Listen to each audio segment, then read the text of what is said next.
Welcome everyone to this episode of 50 Fit and Fabulous, and it's great to have you along. Now, one of the issues that people have over 50 is difficulty sleeping. Now, it is an issue because it's been associated with all sorts of health problems, including increasing incidence of dementia, putting on weight, heart conditions, and kind of even other more extreme problems, all related to the fact that people are not getting a good night's sleep. So, can I make a few suggestions? One, don't use your technology an hour before you go to bed. When you do that, when you expose yourself to that light, it actually interferes with the sleep hormones that are starting to form in your system and gently guide you towards a sleep state. So if you're going to do that, if you want to do something before you go to bed, read a book. Funnily enough, when you read a book, it puts your brain waves into a sleep mode. It's those kind of alpha waves that gently will guide you into sleep are helped by the fact that you read a book, not an iPad, not a Kindle, not other technologies. Put your technology aside, give yourself a break, let yourself gently move towards sleep. What else? Don't sleep with your pets. I know they're lovely, but the reality is they are operating on a different circadian rhythm than you are. We as human beings, when we sleep, we have times of more intense or deeper sleep and times of lighter sleep. Animals have the same, and their cycle won't correspond to our cycle. What's the result? They'll disturb your sleep. So please, if you've got sleep issues, don't sleep with your pets. It's not going to make life easier. Don't use stimulants before you go to bed. Coffee and tea are the obvious ones, but even hot chocolate has caffeine in it, and if you're sensitive, that may be enough to disturb your sleep.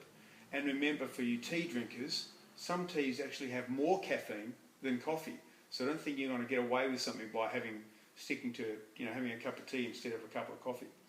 So what are some of the do's? Exercise is an interesting one.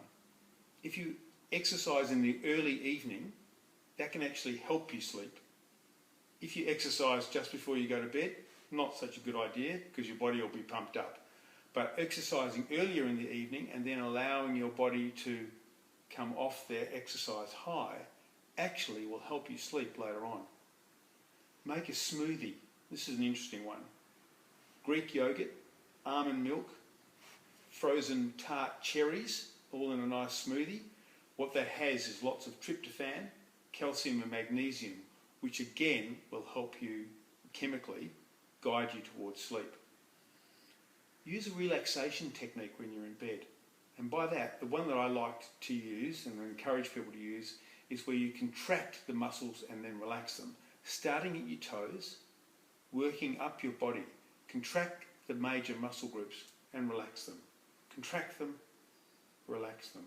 And work up your body until you get into your face, relax it. Scalp, relax. And I'll go over that technique in another blog.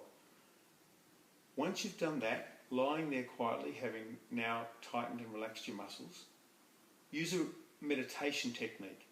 And the one that I would use is breathing. Simple breathing. Breathe in, breathe out, deeply and slowly. Concentrating on getting the breath down in your tummy, almost like a baby breathing, where the tummy goes out and in. And count 4 on the in-breath, 5 on the out-breath.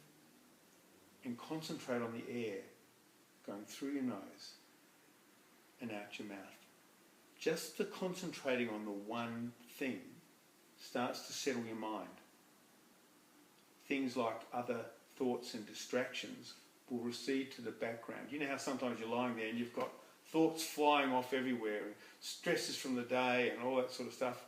You need to get rid of those. You need to quieten the mind. Concentrate on one thing.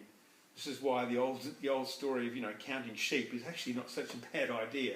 Why? Because you're concentrating on the one thing. And if you drift off and you get distracted again, bring it back to the one thing. Before you know it, you'll be waking up in the morning.